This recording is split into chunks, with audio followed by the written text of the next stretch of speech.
José, vos hablaste de... Más cerca porque todos se escuchan. Dale. José, vos hablaste del tema del biodiesel. ¿Ahí está bien? El volumen un poquito más fuerte, dale. No sé. Dale. Vos hablaste del tema del biodiesel. Quería saber cuáles son los fundamentos que da el gobierno de Donald Trump para poner este arancel que nos puso al biodiesel, si está justificado y cuál sería una buena salida para nuestro país esa situación. ¿Qué medida tendría que tomar nuestro país? El biodiesel, ¿se escucha, no? El biodiesel es replicar lo que la industria sustitutiva de importaciones hace, nada más que al campo. La industria sustitutiva, ¿qué es lo que dice? Para que yo me pueda desarrollar, poneme altos aranceles para los productos importados que yo produzco y compiten con la importación, y bajos aranceles a los insumos que yo uso para producir los bienes que compiten con importaciones. Ese es el eslogan de la industria sustitutiva. Alto arancel para el bien final que produce la industria y bajísimo arancel para el insumo para maximizar la renta. Con el biodiesel, los piolas argentinos hemos hecho el simétrico. ¿Argentina qué hace? En lugar de competir con importaciones con el biodiesel, exporta biodiesel y compite con las exportaciones de otros países. Entonces, ¿qué hizo? Exactamente el simétrico. ¿El simétrico cuál es? Así como para la industria que compite con importaciones hay altos aranceles para importar y bajos para comprar insumos, en el caso del biodiesel, los piolitas argentinos hicimos la inversa. Cero retenciones a la exportación de biodiesel y altísima retención, 27% al aceite de soja, que es el insumo para producir biodiesel. De esa manera, ¿qué hacemos? Le damos una rentabilidad al que produce el biodiesel extraordinaria. ¿Qué hacen desde afuera? Dicen, vos sos piola, toma, arancel del 50% para que ingrese tu biodiesel. Obvio. O sea, lo que está haciendo Argentina es una berretada con el biodiesel. Lamento que una parte del sector agropecuario, que no tiene ninguna necesidad, se haya metido en la misma truchada en la cual se metió la industria sustitutiva. Decirnos que sin esas rentas espurias, fruto de protecciones efectivas extraordinarias, se funde. Bueno, no tendremos industria de biodiesel. Tenemos una industria del aceite de soja mucho más fuerte de la que tenemos. ¿O qué creemos? ¿Que no hay costo porque el aceite de soja tiene 27% de retención? No, se produce menos aceite de soja del que se produciría sin retención al 27%. Así que me parece bien lo que nos pasó. No es así como funciona el mundo. Lo mismo nos pasó en Europa además, ¿no? Dicho sea de paso. Pero bueno, con Europa llegamos a un acuerdo. En Estados Unidos no. Que además ha hecho una segunda demanda y nos ha puesto un arancel adicional del 50%, porque como el precio ingresa por abajo del precio de mercado de ellos, habla de dumping. Así que con Estados Unidos tenemos dos problemas. El subsidio, que lo hay por este sistema de retenciones diferenciales, más vender en Estados Unidos a un precio abajo del precio internacional. Sí, acá hay una pregunta del señor. ¿Qué diferencia hay? No, por favor, rápido los micrófonos. ¿Qué diferencia hay entre el gobierno de Macri? Con el micrófono en la mano. ¿Qué diferencia hay entre el gobierno de Macri y el gobierno del señor Menem? En lo económico, te digo. Porque más o menos lo que vos decís es lo que hizo Menem. Bueno, en materia fiscal, yo diría no hay demasiada diferencia, fiscalmente hablando. La reforma por mercado de Menem fue extraordinaria, está lejos Macri de estar haciendo una cosa así, muy lejos, muy lejos. Así que tenemos dos similitudes, una gran diferencia a favor del gobierno de Menem, o si usted quiere en contra del gobierno de Macri. Hay una tercera cosa que es claramente a favor del gobierno de Macri, que no tenemos una economía dolarizada, motivo por el cual si Argentina devalúa hoy no pasa nada, y cuando Argentina devaluó a fines de 2001 se quebró el país. El hecho de no tener una economía dolarizada, como hoy ocurre, es toda una diferencia a favor del gobierno de Macri y en contra del de Menem si es que se devalúa. ¿Otra pregunta? Allá. Sí, buenas. Lo felicito por el primer economista que escucho hablar bien de ferrocarriles. ¿De? De ferrocarriles. Ah. Pero Por ahí, bueno, yo sé mucho de ferrocarriles, le faltó explicar la ganancia indirecta de los ferrocarriles. Porque... No es una clase sobre ferrocarriles. No. Pero sí entiendo, pero es el primer economista que escucho hablar de ferrocarriles porque desde que se estatizaron en 1948 el país empezó la decadencia. Porque es parecido a lo que hizo el kirchnerismo con la cámpora, llenó de vagos las empresas. Y la pregunta, ¿creen que Macri, porque en 2017 el presupuesto fue de 60.000 millones de pesos para rutas y caminos, 60.000 dicen más o menos que gastaron? ¿En qué año? En 2017, o están presupuestados. Y solo 1.500 o 1.200 depende de qué lado del presupuesto se mire en ferrocarriles. Cuando debería ser al revés, así salimos del pozo. Bueno. Si cree que se va a avanzar en ferrocarriles en el país, porque, o sea, ¿qué sabe usted de lo que está haciendo el gobierno para que haya más ferrocarriles? No, nada, no sé nada. No tengo ningún contacto con el gobierno, ni por derecha ni por izquierda, así que no tengo la menor idea que va a hacer el gobierno con ferrocarriles. Ahora, si usted me pregunta, ¿habría que hacer una inversión importante en ferrocarriles? Sin duda que lo sé. Yo, para que nos ordenemos en las preguntas, no tengo contacto con el gobierno, no opino sobre, no sé qué es lo que piensa hacer. Y no soy adivino, por lo tanto, cuando haya preguntas que la cabeza no me da, yo le voy a responder categóricamente, no sé. En este caso, no tengo la menor idea de qué va a hacer el gobierno. Lo que sí creo que debería, por un país con semejante distancia, inundar el país de vía férrea, obviamente, ¿no? Había una pregunta ya al señor de Celeste. Sí.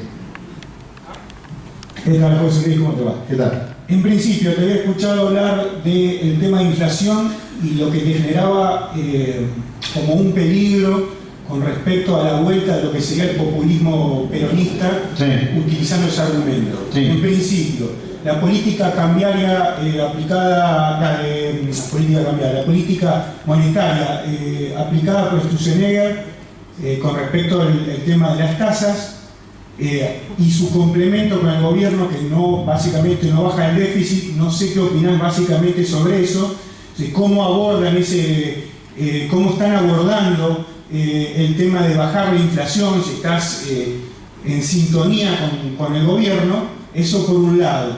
No, pero ahí te contesto la una. Vamos con la otra, porque hay muchas preguntas.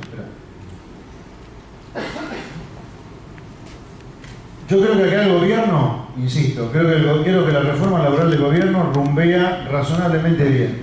No sé qué va a terminar saliendo del Congreso, porque todo esto va a tratamiento parlamentario, ¿no? Pero hoy, si yo le saco una foto de lo que el gobierno tiene pensado, me parece que tiene algunas cosas buenas. Está a años luz de lo que hay que hacer, pero bueno, algo es algo.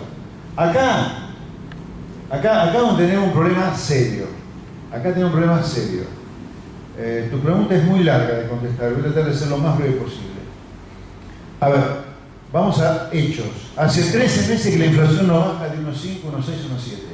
1,5, 1,6, 1,7 da entre 20 y 22% anualizado. Eso es una inflación, punto uno, parecida a la de Cristina Kirchner en su segundo mandato, aunque es una inflación más sana que la de Cristina, a pesar de ser del mismo nivel, por el hecho que por lo menos estamos ajustando tarifas. Segundo punto, es 10 veces la inflación internacional, delirio. Tercero, implica una violación de las metas groseras de 2017 y 2018 de inflación. Entonces, ahí tenemos un problema serio. Yo creo que el Banco Central, primero, acá hay un doble error. Primero, hay un error de pensar que los bancos centrales independientes, para un país como Argentina, que arrancó 2015 con 30% de inflación y cerró 2016 con 40%, puede servir alguna vez. No hay manera de que funcione la teoría de los bancos centrales independientes con este nivel de inflación extravagante que tiene Argentina, que son entre 2 y 3 a nivel mundial, segundo o tercer puesto a nivel mundial. Los bancos centrales independientes son un fracaso para este nivel de inflación. Porque usted tiene un fisco lanzado a tener 7 puntos del producto de déficit como este año y un banco central pobrecito para combatir una inflación que en parte es hija de ese déficit fiscal. El segundo error que se comete en simultáneo con el primero, que se le agrega en realidad, Es la teoría de inflation targeting. Es muy complejo de explicar para que no se me duerman. El inflation targeting es combatir la inflación subiendo la tasa de interés a donde sea para chupar dinero y de esa manera bajar la inflación. No va, en una Argentina que tiene 40% de la economía en negro, no va a subir la tasa de interés, tiene que bajar la emisión. Entonces tenemos un problema serio ahí, un problema serio con cómo bajar la inflación, porque implica pagar costos para bajar más el déficit, implica cambiar el sistema. Yo le diría, guarda que los costos reputacionales que puede pagar el Banco Central el año que viene, si otra vez no cumplen las metas de inflación, puede ser grande. Porque a fin del año que viene vamos a estar con Banco Central, que por segundo año consecutivo, desde que comenzó el régimen de metas de inflación, va a incumplir su meta. ¿Qué credibilidad tiene un Banco Central así? Guarda, que cuando en materia de política monetaria se pierde credibilidad, después es mucho más difícil bajar la tasa de inflación porque no le creen al Banco Central su promesa. Otra pregunta, ¿alguna por acá? Ahí. Acá, por favor. Acá. ¿Qué medida tomaría usted para bajar radicalmente el déficit fiscal en el corto plazo? Todos sabemos que ese es el problema, pero ¿qué medidas concretas, si usted estuviera a cargo del Ministerio de Economía, tomaría? No, bueno, si yo estuviera en el Ministerio de Economía se harían las cosas 10 veces diferentes en infinidad de aspectos. Por eso no, pero yo digo en serio, yo creo que acá hay que cambiar un sistema. No hay que ir con medidas que ataquen uno, no el otro, y sí este, no. Yo creo que hay que hacer un cambio de 180 grados. Entonces, no le puedo contestar la pregunta, o sí se la puedo contestar, pero no amerita, porque yo nunca iría solo con una reforma del Estado, sin ir a un mercado laboral infinitamente flexible o sin libre comercio. No. Pero yo creo que lo que sí me permite su pregunta, ir a algo que seguramente está dando vuelta, que es lo siguiente. Yo creo que hay que echar gente del sector público. ¿Sí? Porque el sector privado no da más de pagar impuestos, no da más. ¿Sí? O sea, lo único que vamos a hacer, tratando de cobrar más impuestos, es generar más evasión o subir la tasa de interés, en el caso del impuesto a la renta financiera, por ejemplo. Y sobre esto hay que decirlo, miren, ¿cuál es el argumento por el cual para bajar un peso de déficit siempre vamos a recurrir a reventar el sector privado en blanco con impuestos y no echar nunca a un tipo del sector público? A mí me parece inadmisible que el presidente el lunes en el CCK diga que es una estafa textual, es una estafa que existan 1.700 empleados en la biblioteca del Congreso, y al otro día Duhovne me anuncia un paquete impositivo que revienta el sector privado en blanco que consume, con el impuesto al whisky, al vino, a la renta financiera, el tope de 82.000 pesos para los aportes personales. Me parece inadmisible. Pero es una discusión que admito que hay que dar, porque es cierto que si hoy, en una Argentina donde todavía no tomó la pastilla roja, si usted echa un empleado público se funde el país, pero si se funden 20 empresas por cobrar más impuestos, no pasa nada. Por lo tanto digo, hay que dar una batalla cultural similar a la que dio de la Nata durante todo el 2015 y 2016, denunciando, instalando la idea de que el kirchnerismo era una banda de delincuentes o una asociación ilícita. Hasta que no entendamos que sí se puede echar un empleado público para no tener que recurrir siempre a reventar al sector privado de impuestos, estamos fritos.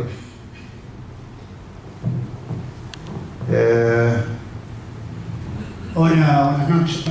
Bueno, yo no voy a pagar los costos políticos para decidir quién habla, así que los chicos suman el costo ustedes. Ustedes deciden a quién se lo dan. Eso sí, no me toca. Mi pregunta es sencilla. Yo lo que quería saber era con el tema de la flexibilidad laboral. ¿Cómo se hace para tener flexibilidad laboral y no afectar el libre comercio? Porque se compraría, no generaría menos recursos para volcar en ese sector. O sea, No, mire, entiendo un poco dónde va su pregunta. A ver, Spert cree que hay que cambiar el sistema. Spert cree que hay que cambiar el sistema. Hay que terminar con el anterior e ir a este. Es otro triángulo. Un triángulo pisa al otro. Ergo, yo creo que los cambios deben ser a todo nivel: libre comercio, Estado y flexibilidad laboral. ¿Sí? ¿Por qué le digo esto? Porque hoy bien puede ocurrir con este paquete impositivo de Duhovne que la ganancia que tienen algunas empresas como consecuencia de haber impuesto un mínimo no imponible para los las contribuciones patronales, el empresario se lo queda en el bolsillo como consecuencia de que tenemos la economía muy cerrada al comercio. Esto puede ser una transferencia de ingresos de un sector a otro directamente si no hacemos las tres cosas al mismo tiempo. ¿Puede ocurrir? Sí, puede ocurrir. Sí. Pero yo no descartaría que sea un objetivo buscado, dado que estamos hablando de un gobierno que yo no sé si es de CEOs, de empresarios, pero sí estamos frente a un presidente que creo que hay que entenderlo, no sé si justificarlo, pero entenderlo. Él es hijo de un empresario prebendario emblemático como Franco Macri. Él ha aprendido a ver cómo su familia se transformó en rica al calor de los negocios, o con el Estado, o sustitución de importaciones. Por lo tanto, que Macri haya armado un paquete impositivo a la medida de cierta clase empresaria contra una parte de la gente de a pie, no me parece una cosa que está sacada de los libros. Está dentro de lo que puede hacer Macri. ¿Por qué le digo esto? Este es un paquete que correctamente baja la alícuota de ganancias 10 puntos para las empresas que reinviertan utilidades. Correctamente pone un mínimo no imponible para bajar contribuciones patronales. Correctamente devuelve el IVA rápidamente por las inversiones de capital realizadas, pero al sector privado lo mata. Impuesto al vino, impuesto al whisky, al champán, impuesto a la renta financiera. 2 millones de plazofijistas van a pagar el impuesto de renta financiera. Y elimina el tope de 82.000 pesos para el pago de los aportes personales. Es un palo fuerte para el sector, para la gente de a pie. Otra pregunta. Con respecto al ADN de exportadores y la logística. ¿Perdón?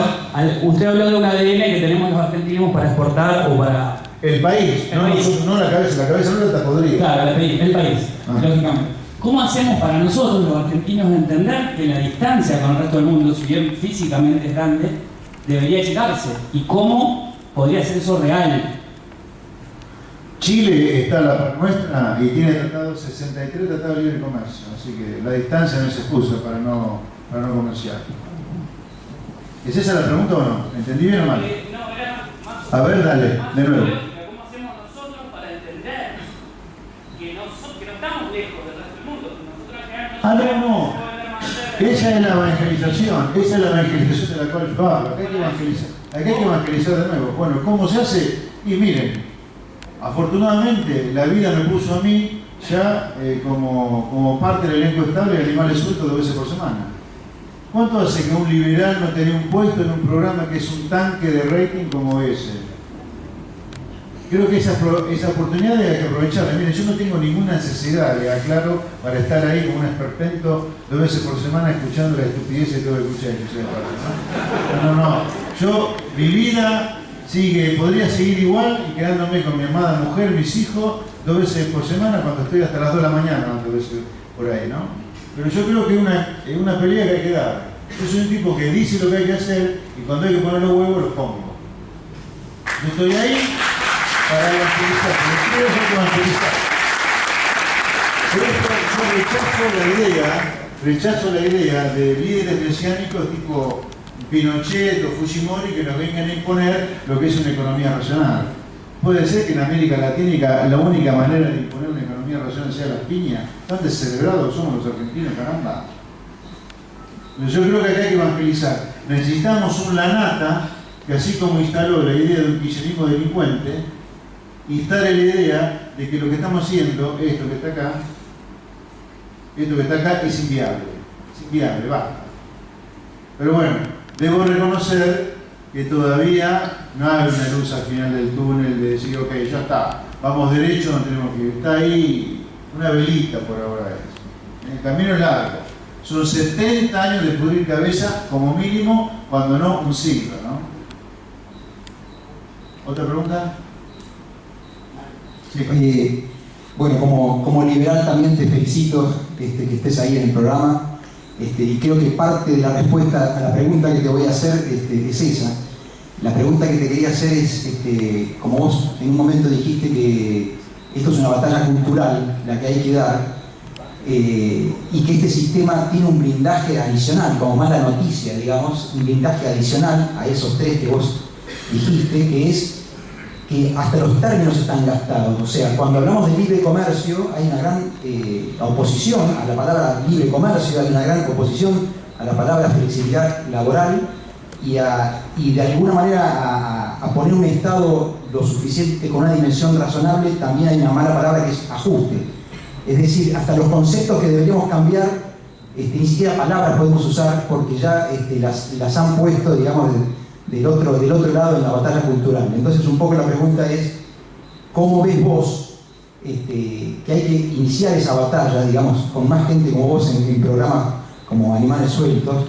¿Cómo se puede? Porque inclusive la Nata, que de alguna manera tiene un discurso bastante, digamos, bastante en contra del sistema, cada vez mejor, tiene sus resabios todavía, y es muy difícil. Por eso, es muy difícil, estamos muy lejos, nos ponemos contentos. Sí, pero mira, la Nata no me llamó nunca en mi vida, y últimamente me ha llamado por lo menos un par de veces por año, me llama. Así que me parece que hay lucecita, pero te vuelvo a decir, en ese sentido yo soy cero autorreferencial, lo traigo como ejemplo para lo que a mí me importa y para lo que a ustedes les importa, que me parece que la sociedad está empezando por lo menos a interesarse por escuchar otra campana. Me parece que el hecho que estén ocurriendo estas cosas, bueno, mi libro es un récord de venta en la historia económica argentina, nunca se vendió un libro tanto como el mío en economía, 21.000 ejemplares, se hayan impreso otros 4.000, vamos por 25. Yo creo que demuestra que a la gente le está haciendo un poquito de ruido, que cada tanto estemos hablando de ajuste, de crisis, de evaluación, ajuste, de inflación, baja de déficit. O sea que hay que estar más en los medios y dar una voz distinta, claro, y opuesta a la que escuchamos todos los días. Sí, ahora, ahí déjame decirte algo, ¿no? Yo creo que hay que dar esa voz. Ahora, me parece que la tarea, como decía Alfonsín, no hay que ser santo de mi devoción, hay que persuadir, no a las piñas. Incluso esta es una discusión que en esta etapa no es liberales versus no liberales, la verdad, si no es flaco nos están explotando, directamente eso es explotación, porque nos cobran todo más caro de lo que sale afuera todo. Nos revientan impuestos y estos ñatos nos hacen cobrar miseria en el bolsillo porque por los costos laborales, que lo paga mucho el trabajador, no cobra nada la gente que labura en el bolsillo. Entonces este es un sistema de explotación. Estos te cobran todo caro, estos te revientan impuestos y esto hace que cobres miseria en el bolsillo. Te atacan por lo que pagás, te atacan por lo que pagás y te atacan por lo que cobras. Sí, pero lo peor es que... Hay que decir que esto es un sistema marxista. Pero lo peor es que con los mismos datos, quien piensa opuesto termina pensando que también tiene razón porque piensa que el poco libre mercado que hay es el que tiene la culpa, el poco capitalismo que hay en el mundo es el que tiene la culpa, es decir, hablan mal de la globalización y mal de muchas ideas también, es decir, se usan los argumentos contrarios con la misma realidad para tratar de... Por supuesto, pero no te profundizar la crisis. Los defensores del sistema te van a dar vuelta a los argumentos, por supuesto que sí. Por supuesto que, pero yo creo que ahí está el truco de aquellos que no queremos algo inteligente y demostrar que su argumento es absolutamente falaz. Yo digo, che, la CGT, por ejemplo, la CGT es graciosa, rechaza la reforma laboral, pero los tipos no tienen cara. Hay 5 millones de trabajadores privados en negro por culpa de las leyes laborales que tenemos, la justicia laboral y los costos laborales. Y son ellos los grandes beneficiarios de las leyes laborales, los costos laborales y la justicia laboral, los sindicalistas. Pero sin embargo nadie les dice, che, ¿de qué me estás hablando? Tu sistema generó 5 millones de trabajadores privados en negro y es parte responsable de los 12 millones de pobres. ¿De qué estamos hablando? Claro, ellos te van a decir las crisis generadas por los neoliberales. ¿Dónde está un liberal que promueva, incentive, aplauda el déficit estatal a cualquier nivel de magnitud que genera deuda y crisis? No, al final se rebaten, no te pueden contestar. Mirá lo que le pasó a Piumato esa noche en Animales Sueltos. Mirá que te vino pasando. Yo rodeado de muchos periodistas que no piensan como yo, gastando los Piumato que no podría contestar una pregunta. No que eran diatriba, vos sos gorila, vos no querés sindicalista, no me contestaba una pregunta. O sea, si los pones ahí contra la pared, se caen, Es como Cristina. ¿Con qué amenazó el kirchnerismo? No la toquen a Cristina, él le tenía desfilando todos los días por tribunales, no pasa nada. Son pura espuma. Allá hay una señorita, así que me voy a dar el gusto de que una señorita me haga una pregunta. Hola. Primera pregunta en el auditorio, allá, ¿no? Esta vez he sido yo quien pregunta. Ahí. ¿A dónde está el otro? No, micrófono quiero. Por Dios. Interactúen, muchachos. Vamos. Mi pregunta era, ¿qué va a pasar con el atraso cambiario?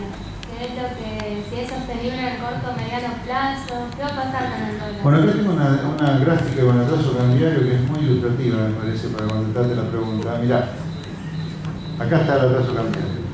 Este gráfico lo que tiene es el valor del dólar a precios de hoy. Acá, bueno, está un poquito cortado, no está cortado. El valor sí, está un poquito cortado. Hoy el dólar lo tenemos a 17,80. Así que este dólar de 17,80 de hoy se puede comparar perfectamente con cualquiera de los dólares que están atrás. O sea, por ejemplo, el dólar de la hiperinflación en el 89 a precios de hoy es de 111. El dólar del fin de la convertibilidad a precios de hoy, 17,37. Fíjense que el dólar a precios de hoy, del fin de la convertibilidad, es igual a que el de hoy.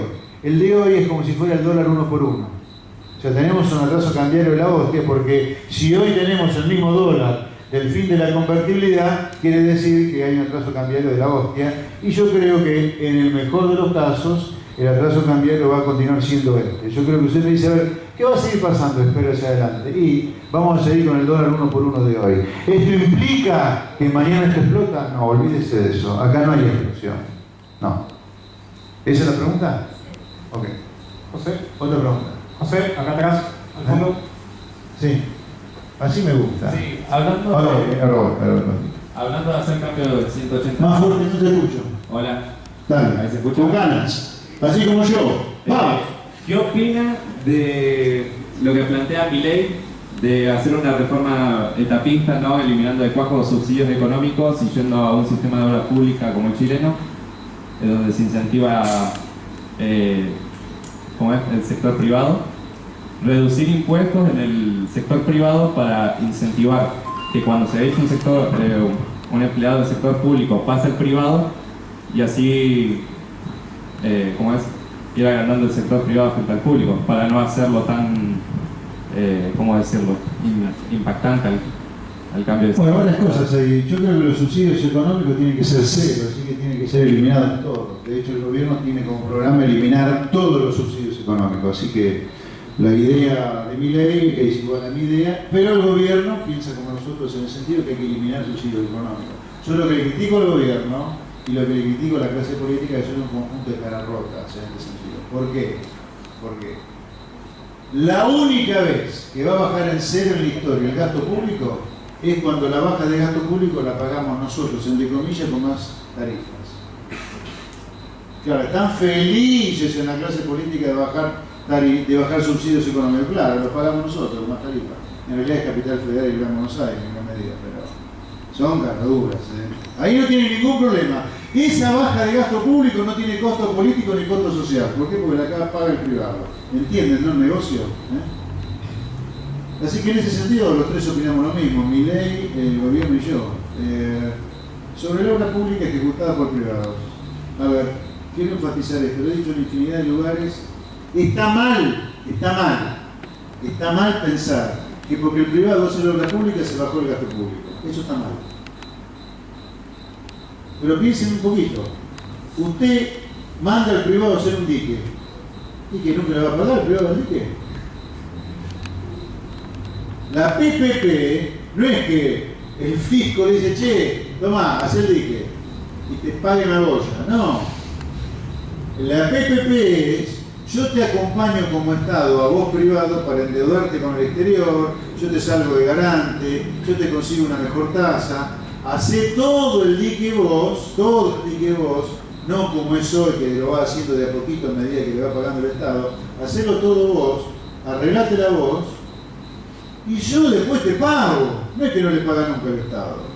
O sea, la PPP no es gasto público hoy, pero es una explosión del gasto público mañana cuando el Estado empieza a pagar la obra pública. Por eso, lo que hay que hacer en un programa de obra pública hecho con PPP, es participación público-privada, es hoy cuando el Estado le cede a un privado hacer el dique, hoy el Estado anota como gasto público el dique o la parte que vaya haciendo el privado, a medida que el privado le informa, como hoy, el avance de obra, va anotando la obra pública como gasto y pone como financiamiento de ese gasto público una deuda que el día de mañana, cuando usted le empieza a repagar al privado, se va dando de baja. O sea, hoy el asiento es, para aquellos contadores, el asiento sería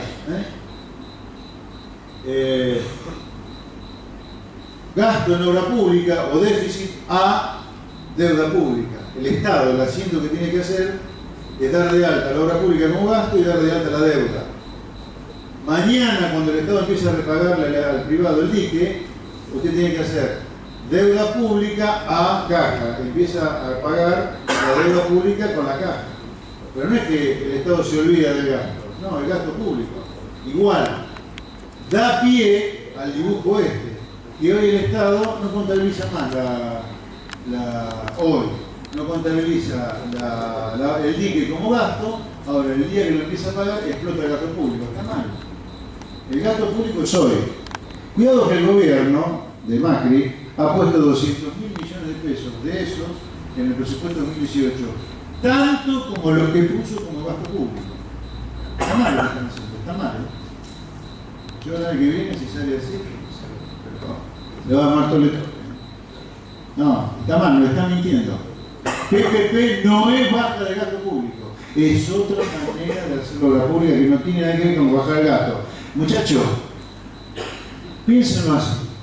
Ustedes cuando tienen que bajar el gasto en la casa, no trinan ahí los chicos, tu esposa, que no lo lleva a pasear, que no le renova el auto, que no le renova no sé, qué sé yo, el palco de Boca, no sé.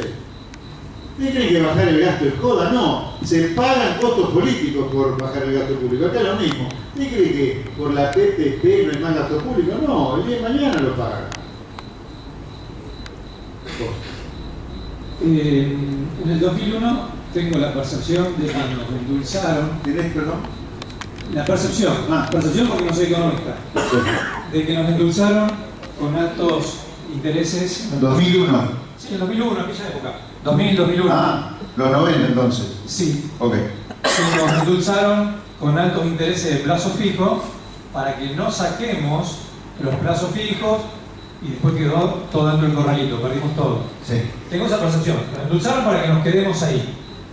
La pregunta es, hoy, ¿hay un paralelismo o se corre un riesgo similar con los LEVACs? Sí. Sí. Ahora, esa es una pregunta... ¿Corto, mediano o largo plazo? Que sabía que venía esa, yo te diría... En el corto no. En el corto no. No. Se tiene que cortar abruptamente el financiamiento desde afuera para que esa bola sea un problema. Cuidado que hay casi 3 veces más LEVAC que plazos fijos en pesos que fondean las LEVACs, ¿no? O sea, cuando se hizo el plan Bonex era 1 a 1. Estamos con un problema serio. Para los que no somos economistas, sí. ¿A qué deberíamos estar atentos para que no nos vuelva a pasar otra vez un corralito? ¿Me explico la pregunta? Si en los 90, si alguno de los que están acá los agarró el corralito, no me escucharon a mí decir que se venía. ¿No? Era la época que a mí me demonizaban diciendo que estaba medio chapa. Lo cual no excluye que estuviera medio chapa, pero decía cosas que pasaron. ¿A qué deberías estar atento? Y yo te diría...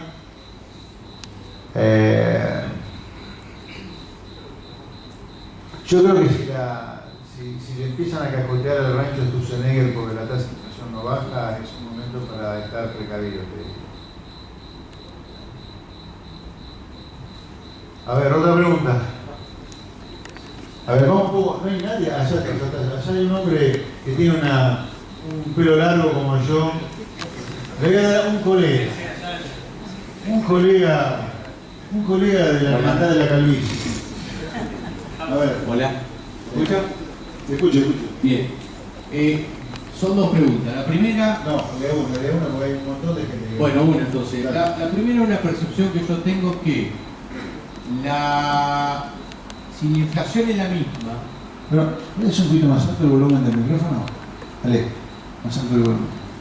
Dale. En el kirchnerismo teníamos un déficit y alta inflación. Sí. Hoy seguimos teniendo el mismo déficit no estamos ajustando la inflación, o mejor dicho, no la estamos domando a la inflación, pero paralelamente nos estamos endeudando enormemente. Sí. Que está atado a la pregunta que hizo recién el señor, que para mí las LEVAC es una fiesta, lo que va, que en algún momento la vamos a tener que pagar y que ya lo vimos. A ver, el déficit es siempre deuda. A veces la deuda trae inflación, o sea, porque fue emisión, y a veces la deuda tiene problemas para pagar la deuda, que es el default. Sí. Bueno, mi pregunta es si no vamos camino a un futuro default. Mirá, ¿puede ser más agua, por favor? No, la verdad que no te la puedo contestar porque no me da la cabeza hoy. No lo veo el default así en un año, 2, 3, no lo veo. No lo veo. A ver, si seguimos así, si seguimos exactamente como ahora, endeudándonos ante 35 y 40 mil millones por año, pero la historia lo muestra, sin duda que terminamos con necesidad de, no sé si default, pero un día va a decir que tenemos que reprogramar la deuda. Pero para eso falta tanto que no me da la cabeza para pronosticarlo. Y lo último sería que, más que echar un empleado público, a mí me gustaría ver alguna vez echar algún político, o que se vayan. Porque el famoso que se fue en el toro... ¿Sabes qué pasa? Sí, pero... el punto es que pasa. Todo eso suena muy lindo y hasta yo quiero ver, el país puede vivir igual con la mitad de los políticos. Porque dicho esto, en volumen no hacen nada, es como con la corrupción kirchnerista. La corrupción kirchnerista no mueve el amperímetro del gasto público. El gasto público, ¿sabe cuántos son? Es un 4 y 12 ceros, 4 billones de pesos. Y con todo lo que se está luchando contra la corrupción, bajando los costos de la obra pública, el gasto público no está bajando nada. Entonces, lo que digo, seamos rigurosos. Yo con la mitad de los políticos viviríamos igual. ¿Qué es eso de tener en muchas provincias 2 cámaras de senadores y cámaras de diputados? ¿Viste? 500 justicias. ¿sí? Pero en volumen no es nada. ¿Sabes cuánto es el volumen del gasto público en salario? Dentro del cual está los salarios de los políticos, obviamente. Estamos hablando de 1.3 billones de pesos de 4 que es el total de gasto público. ¿Cuánto podremos bajar con la mitad de los políticos de Argentina? No sé, qué sé yo, de 1.3, que es el total de salario, a 1.1, 1.2. El problema lo tenés en los 3.600.000 empleados públicos que tenés. Otra pregunta. Allá, que no hubo ninguna pregunta del ala izquierda. Allá quiere que vaya, el señor que levanta la mano. Vamos. Gracias, Ale. Hola, buenas noches. Le quería hacer una consulta. En lo personal estoy a punto de sacar un crédito hipotecario UBA. ¿Cuál es la opinión? No, pero el... Temas personales yo no contesto. No, ya está, en realidad ya estaba sacado. No, pero no hay una cosa. La casa te tenés que comprar. Porque en Argentina, ¿cuántas veces en la vida te aparece hipotecario? Pasaron 20 años de la última vez que tuvimos crédito hipotecario y volvió ahora. 20 años porque fue durante mediados de los 90. 20 años después tuvimos crédito hipotecario, 20 años sin crédito. Comprala, es un tema afectivo. Ya no sé, te digo. No. Pero no me pides que te diga, dado tu perfil de ingresos... No. La pregunta era... Bueno, vamos a preguntar. A 10 años, ¿cómo lo ve que puede llegar a...? ¿10 años? Sí, a 5 años. ¿Vos sabés que yo vengo de Honda? ¿Qué me preguntabas hace falta 10 años?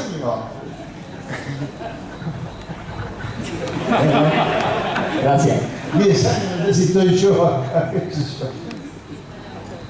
10 años. No, no tengo la misma idea que vos tenés 10 años. Luis. Capaz que Martín Redrado te puede decir. Luis. Respecto a lo del déficit, sí. Que en la placa que pusiste mostraste como que era el gran enemigo, mostraste como que todas las crisis, el déficit siempre llevaba a la crisis. Sí. En mi opinión, lo que yo quería preguntarte era si no estás ignorando otras cuestiones que llevan a eso, porque la inmensa mayoría de los países tienen déficit. Y hay países que a pesar del déficit crecen enormemente, tales como India o China, que todos los últimos años han tenido déficit, no están completamente abiertos al mercado. China todo lo contrario, y a pesar de eso son los países que tienen mayores tasas de crecimiento en el mundo. Y hay otros ejemplos a lo largo de la historia que han tenido los mismos resultados, como Corea del Sur, etc. No te entiendo la pregunta. Que ¿Vos decís que es inevitable que si hay déficit haya crisis? Porque hay países que... Yo no estoy estableciendo una regla para el mundo. Este es un libro solo dedicado a la Argentina. Argentina, dado su prontuario, dado su mercado de capitales, no tolera estos déficits fiscales. No es una regla de ninguna manera para el mundo. De ninguna manera. Estados Unidos puede tener nuestro mismo déficit y crecer, pero claro, todo el mundo se vuelve loco por un dólar. Nuestro peso, pero si no te lo meten a fuerza de golpe, no lo crees que es. A ver. Vamos un par de preguntas más y cerramos porque ya son casi las 9 y tengo que firmar libros. Supongo que habrá muchos libros que han comprado, ¿no? Uno solo, ahí. No. ¿Quién tiene un cocodrilo acá? Hay tanta agua, pero por Dios. Claro. Muchos gobiernos socialistas han votado ustedes, lo dejaron seco. Eso es lo que pasó. Mucho socialismo, no lo dejaron ni para comprar un libro 400 pesos. Déjense de joder.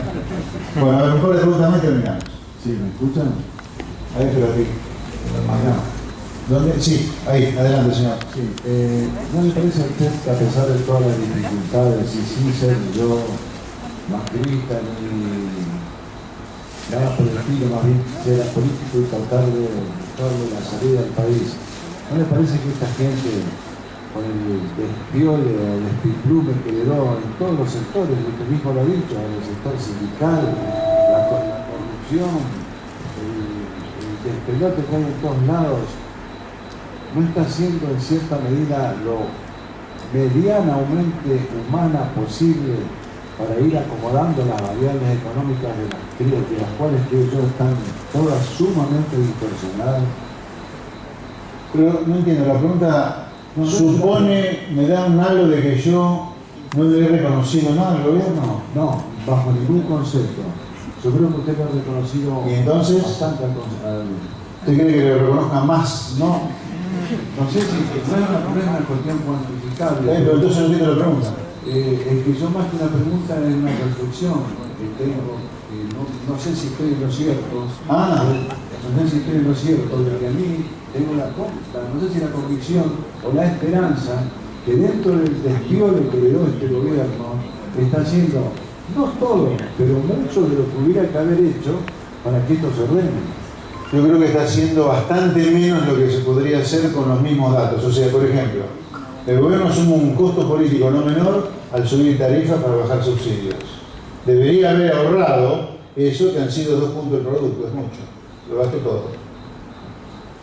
El gobierno ha tenido una suba de la recaudación como consecuencia, una suba de la recaudación gratis, porque ha sido solo como consecuencia de que mucha gente se ha puesto al día con sus deudas impositivas producto de la recuperación económica. Se lo gastó todo.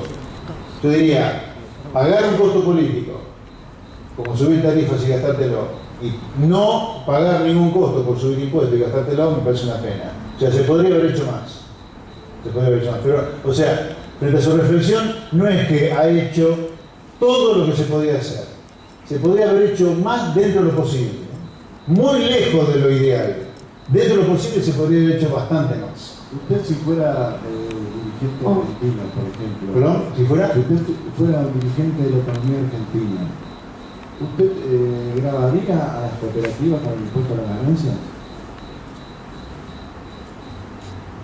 Sí, yo creo que el impuesto a las ganancias tiene que ser. Yo tengo como concepto, tendré que reflexionar en particular sobre ese tema, pero como concepto, usted me dice así rápidamente, yo creo que todo impuesto tiene que ser a tasa uniforme y generalizada, todo. IVA también, Y en todo caso, después, usted dé subsidio a quien quiera darlo a través del gasto público. Bueno, tenemos que cambiar la pregunta porque ya no queda tiempo. Gracias. Una más. La última, esta que sea. En esta pregunta te tenés que lucir, porque la última de la noche y después voy a firmar el libro. A ver. No, usted habló que como país queremos producir de todo. ¿En qué sectores o actividades deberíamos especializarnos los argentinos, si es que hay para diferenciar? Usted, a ver, primero no es que el Estado tiene que decidir a qué nos vamos a dedicar nosotros, ¿no? Usted tiene que abrir la economía con un Estado que recabe razonable, un dólar bien caro para poder competir, y leyes laborales flexibles y a competir. Yo creo que Argentina, el potencial que tiene En agro todavía no lo explotó totalmente, en petróleo, en energía eólica, no eólica, en oro. Mire, Argentina es una mina de oro, todo. Y se puede generar empleo industrial porque a lo mejor importaríamos mucho más autos de lo que importamos hoy, pero exportaríamos maquinaria agrícola como consecuencia del boom agropecuario, o exportaríamos maquinaria que perfora pozos de petróleo porque tenemos un boom en vaca muerta. Tendríamos otro país, otra industria. Es falso que un país abierto al mundo sea para 2 millones de argentinos, porque si no, la regla sería que todo el mundo vive cerrado al comercio, y eso no es así. Los países que progresan viven abiertos al comercio. Señores, muchas gracias y hasta pronto.